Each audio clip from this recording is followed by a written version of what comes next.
Guys, magluluto tayo ng ginisang gulay. Gulay na halo-halo to guys, yan. Papalambutan na natin itong ating pangsahog na karne ng baboy at lagyan natin ng kaunting hipon. Kaya muna natin yan lumambot at magmantika. Alisin ko lang guys yung bula. Yan guys, malapit na siyang matuyo. Oh. Lagyan na natin ng kaunting mantika yan at tayo ay magigisa na.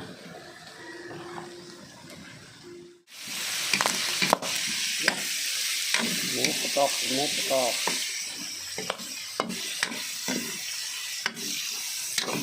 Guys, gisa natin. Unahin natin mamaya dyan ay kalabasa.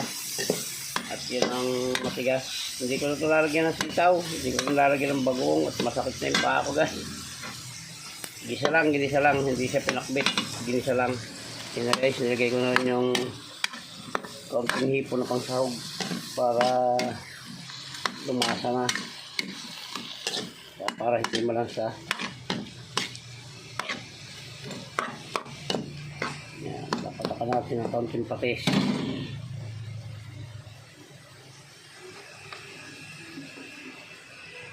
Patis lang guys, hindi natin lalagyan ng bagoong. At masakit pa ang aking paa. Yan, lalagyan natin yan ng mga ricado. Yan guys, paminta.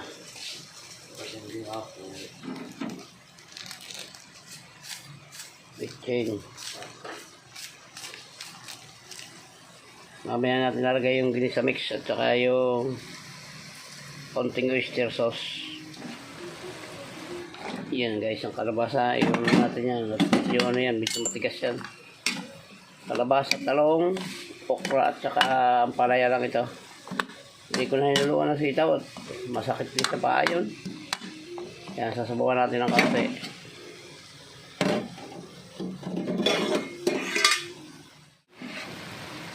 Nahilo na ako, nagpaikot-ikot na yung camera dito. Yan guys, kaunting sabaw lang. Ayos na yan. Yan guys, nailagay ko na yung talong. Tatakpan natin ulit. Talong, susunod natin dyan ay yung okra. Maya-maya lang kaunti, ilalagay natin yan. Yan guys, lagyan natin yung ating kaunting okra. Yan, tatakpan natin ulit yan guys. Guys, lalagyan natin yung ating nag-iisang sili at yung ampalaya. Ayan, last na gulay nito guys. Hindi ko na ilalagyan ng ano. Hindi ko na ilalagyan ng sitaw at masakit daw sa paa yan. Yan, okay na muna yan. Tatakpan natin ulit yan guys.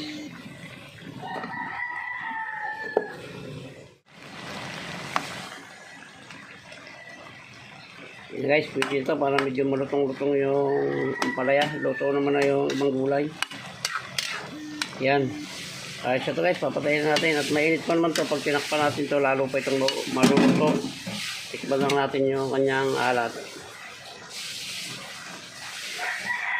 Ayan. Ay, ayos na, sarap. Hindi ko na guys, pinakita sa inyo paglagay ng oyster sauce at saka ng ginisa mix. At wala tayong camera, paikot-ikot nito. Guys, sama na yan at papatayin ko na.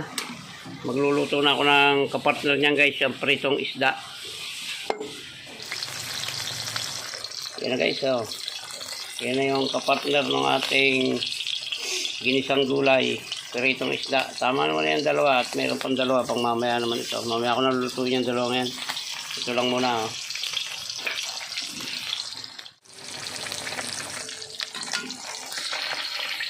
Yan, okay ito guys. Yan, salamat sa panonood ng pagpiprito nito at paggigisa ng gulay. Yan, maraming salamat sa inyo at hanggang dito lang po. Mabuhay kayo at mabuhay tayo lahat. Salamat po. Bye-bye na po. I love you all.